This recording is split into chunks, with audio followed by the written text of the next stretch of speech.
What's happening, everybody? Greg Ehrenberg here from Stokastic.com, and we are about to break down Saturday's UFC card. The main event is going to be Magomedov taking on Sean Strickland. So as you guys come in, do me a favor, like the video, subscribe to the YouTube channel, and shout out to DraftKings Rainmakers, who are sponsoring our show today. If you guys have not checked out Rainmakers over at DK, there's a totally free starters pack you can get access to by clicking on the link below. It's going to give you a handful of golfers you can build a lineup with, in addition to picking a stud golfer like John Rahm or somebody like Scotty Scheffler, your choice. So you get a stud golfer that's going to help you finish towards the top of some of those contests. And like I said, it is totally free, so there's no reason to not take advantage and potentially win some free money if you've not already done it. But we're here to talk about the UFC card on Saturday. Going to add some stats here to the screen and going to be breaking down some of the fights that I'm targeting for DraftKings, both classic contests as well as Rainmakers. And then at the end, I'm also going to build out a Rainmakers Elite contest. And in addition, as we go, also going to be having a bet or two that I like for this card as well. So let's go ahead and look at this slate. Starting with the main event, Sean Strickland versus Magomedov. And I don't really know how anybody could have a super strong opinion on Magomedov just based on the fact that we've hardly seen him. So usually when I'm doing this, I pull up the UFC stats page and compare some of the stats between the two fighters. But I wanted to just go to, and oh my God, the pop-ups here are absolutely horrendous. But anyway, I wanted to go to the topology page of Magomedov just to show why it's so hard to draw any kind of conclusions on him. So he's only fought once in the UFC, and he knocked out Dustin Stoltzfus in 19 seconds. Basically, the fight starts, Magomedov stands in front of Stoltzfus, lands a front kick up the middle on his chin, rocks him, puts him away with kicks, with punches following up the kick, and that was the end of the fight. So we've seen 19 seconds of Magomedov in the UFC, but not the end of the world, right? Because we typically have a lot of footage for these fighters outside the UFC, but here's the issue. We have not seen him fight even outside the UFC since 2020. So we have over 3 years, 19 seconds of Magomedov fighting. That is it. And it was a fight that, like I said, I mean, he landed one strike and the fight was essentially over. So I don't know how good he is right now. I don't know what kind of improvements he's made over the last 3 years. I don't know what his cardio looks like if he gets out of the second and third round against Sean Strickland. Strickland is the more proven of the two, but for all we know, Magomedov could be a stud. He had times he looked really good outside of the UFC. He also had times where he looked unreliable and not trustworthy outside the UFC, like getting flatlined by Lewis Taylor in 33 seconds. This was the last fight that Lewis Taylor had in his career, and he was in his 40s at the time. And then you look at some subsequent wins that he had inside the distance from Magomedov. He gets signed by the UFC, has a fight against Gerald Meerschaert, canceled. Has a fight against Alishkabab Kirzaev, canceled. Has a fight against Magomedov, canceled. Has the finish against Stoltzfus, gets rebooked against Meerschaert, fight gets canceled. Rebooked against Murdoch, fight gets canceled. So there just isn't all that much data to go off of here when it comes to Magomedov. And if we're looking at the matchup against Sean Strickland, pretty controversial when it comes to his interviews and stuff. And I know that he's not nearly as exciting to watch as maybe his interviews might lead you to think that he would be, which kind of leads to people being maybe a little bit down on him. But he's a smart fighter. He fights defensively responsible, fairly high output as well, 5.76 significant strikes per minute landed. So this is a good fight to target just from the fact that it's a main event. It's priced in the mid-range. Some of the betting trends kind of make me think that we're going to end up seeing Magomedov get pretty popular by tomorrow, because Strickland opened up anywhere from like a minus 180 to minus 190 favorite. And the line keeps moving in favor of Magomedov, where now at the time I'm recording, Strickland is only a minus 145 favorite, minus 140 at some spots. So just based on the fact that the public is betting Magomedov, and I view this as such an unknown in terms of fights, I'm going to lean towards the Strickland side, because I do think we get a little bit of an ownership discount on him, considering where he's priced and the way the line is moving. Good fight to target for DFS purposes, though. I think it should be fought at a pretty high pace, and I do think the winner is going to score extremely well.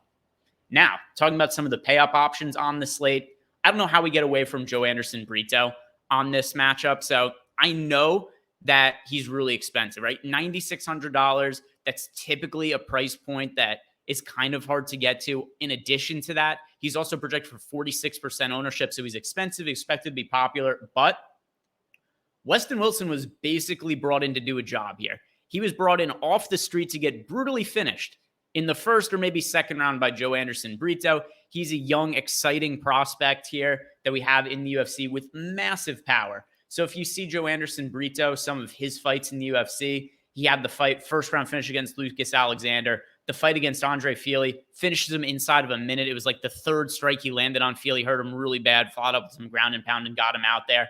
If Brito does not get his opponents out of there early, I have concerns about the gas tank, and I think he's going to lose a lot of his fights that get extended, like the one against Bill Algea, where Anderson looked good early and then just kind of fell off a cliff after the first round. But this is a spot against Weston Wilson, who does not belong in the UFC. Joe Anderson Brito is, let's see, what are the current odds on him to finish in the first round? It's, I think, one of the more ridiculous lines that we've seen of the entire year. So Brito right now, who is as high as a minus 1,800 favorite over at FanDuel at the time that I'm recording. Let's see, Brito, who's also minus 500 to win inside the distance, and then he is minus 240 to win in the first round. Those are just betting odds that are really difficult to avoid. So he's expensive, Joe Anderson Brito, and I typically won't have a ton of exposure to fighters that are this expensive. But honestly, like this, where I think there are a number of live underdogs, I'm going to be playing Joe Anderson Brito right along with the field. Looking at some of the other spots that I think we might want to consider paying up for somebody, Guram Kutateladze against Elvis Brenner. This also is going to be my first bet of the day that I recommend, and actually the only bet that I have placed so far on this slate. There is a couple other ones that I'm considering that I'll go through, but Kutateladze minus 110 to win inside the distance against Elvis Brenner. I think a lot of people are viewing Kutateladze as not a great finisher because we haven't seen him finish inside the UFC so far, but he's only fought twice in the UFC. He's had a lot of extended breaks in between fights because of some visa issues, which is why he had a fight against Jamie Malarkey about 3 weeks ago, ended up getting postponed, found a new opponent from an Elvis Brenner for this week. It was due to visa issues, which, is much better than Kutateladze having injury issues. But look at the competition he's fought so far.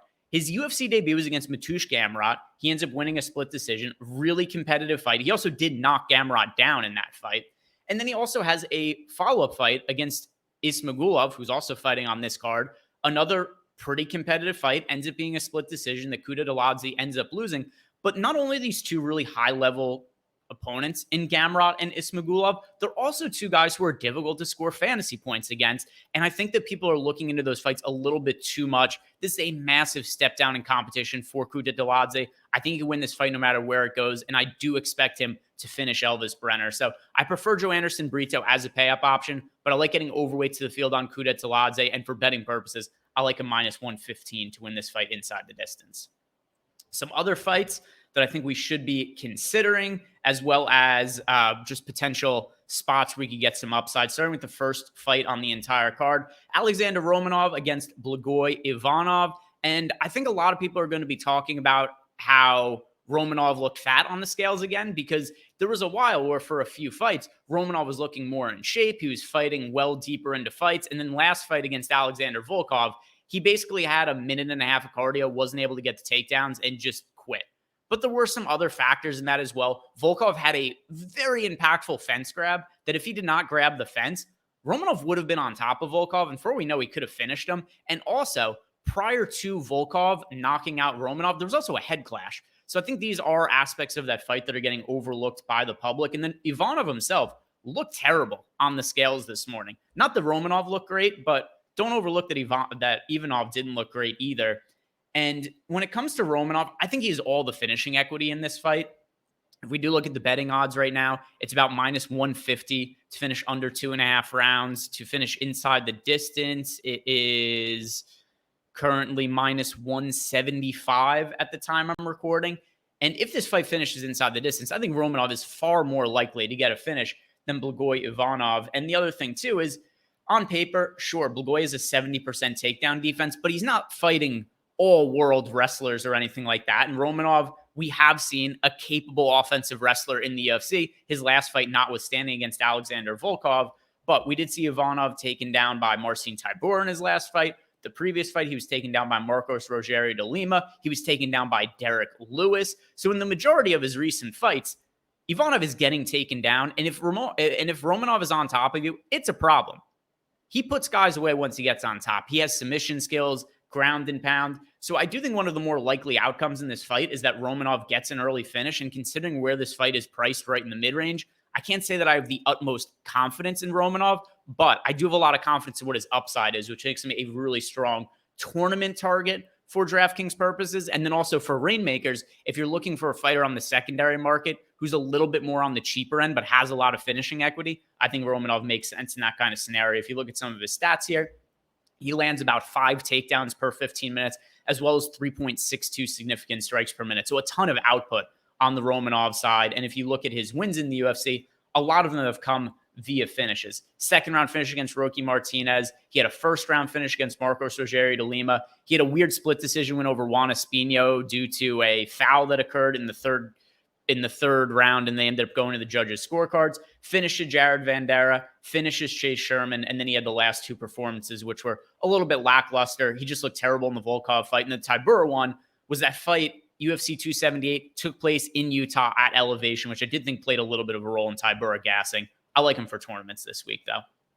Looking at some of the other options on the slate, gonna have to give you some underdogs at some point because I have looked primarily at expensive options or Romanov, who is just in the mid-range. So if we are going to look at potential value options to target, Ariane Lipsky against Melissa Gatto, mostly because this is, to me, a really high-variance women's MMA fight. Melissa Gatto has looked decent in her recent fights, but not a lot of output on her part.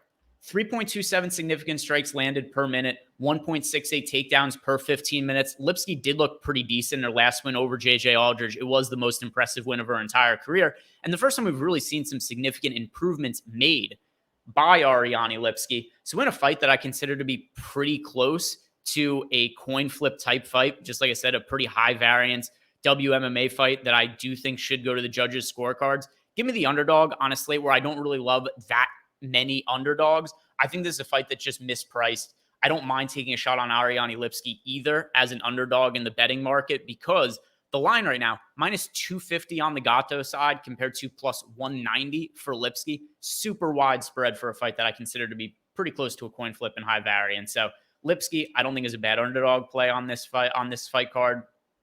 And then another fight that I like both sides of, Bruno Ferreira against Nursultan Roosevelt, who I hope I'm pronouncing his name correctly. If not, he's not watching this anyway. He's not going to come after me. But anyway, Bruno Ferreira, we just saw him make his UFC debut and had an impressive win over Gregory Rodriguez, knocked him out in the first round. Ferreira's fights generally end pretty early inside the distance, and he has massive power. He also has a submission game. He's able to wrestle a little bit. And then from what we've seen out of Roosevelt, who has a ton of experience, 34 wins, 8 losses, 2 draws. So you got a guy with 44 pro fights of experience. The majority of his fights are also finishing inside the distance. So if we look at the betting market for this fight, it's leaning towards Bruno Ferreira, and that's where people are betting as well. Ferreira earlier in the week was a minus 180 to minus 175 favorite. Let me see. What did the line actually open up at? Actually, as low as minus 140 on Bruno Ferreira. And now he's all the way up to minus 225, minus 230. So there's going to be, in my opinion, a lot of the public playing Bruno Ferreira in large field tournaments, and rightfully so. But we shouldn't overlook the Roosevelt side of this matchup either, because we don't have that much data on either of these guys at the UFC level, right? Quick first round win over Gregory Rodriguez for Bruno Ferreira. And then as far as Roosevelt is concerned, we've generally only seen him fight low-level competition outside of the UFC in fights that have generally ended pretty quickly. So another fight, pretty high variance. I do lean towards the Ferreira side. I think the most likely outcome is he gets a first or second round knockout. But because of some of the betting numbers, we have to be targeting both sides of this. And I think Roosevelt is a great leverage play for large field tournaments because this fight is priced as high as minus 750 on FanDuel to finish inside the distance. So whoever wins is going to score really well. I expect the winner to land in the optimal lineup for DraftKings purposes this week. For Rainmakers also, love getting to both sides of it. Looking through a couple other fights that I want to target and a contrarian play here for me in Carol Hosa. We've seen Hosa have some really big fantasy outputs, and it hasn't been the case in her last couple of fights, but there was one thing in her last outing against Norma Dumont that I think could change Hosa's aggression in this fight and get her back towards what we saw in her first fights in the UFC, where she landed 171 significant strikes against Laura Procopio. She landed 120 significant strikes against Vanessa Mello and a couple takedowns.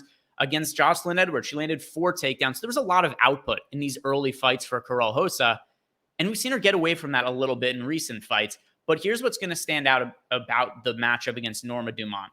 Hosa does basically nothing in the first couple of rounds. And then in the third round, she started applying more pressure, lands 18 significant strikes, actually was able to knock down Dumont late in that fight. So I think that she should come away from that fight and realize, like, hey, if I get back to being more aggressive and put my foot on the gas pedal, I could get some of these girls out of here and make it less controversial and more clear win for myself if this goes to the judges' scorecards. So we know Hosa is capable of landing big volume based on some of her earlier fights in the UFC. Yana Santos has not looked great in her recent outings. I do think that it's worth noting that she's a mother now. She did have some time off, and you never know how that might change somebody as a fighter. But look at the output stats here, where Hosa lands 5.58 significant strikes per minute to 3.82 for Santos. Also, Hosa, if anybody's landing takedowns in this fight, I think it's her. It's another path for her to score well on DraftKings. She lands 1.43 takedowns per 15 minutes, and Santos only defends takedowns at a 45% clip. So I think Hosa is a good contrarian play for DraftKings purposes, and I'm also strongly considering betting her on the money line at minus 170 at the time of recording is the best available line. So anywhere minus 170 to minus 175, I think is a playable number on Karol Rosa.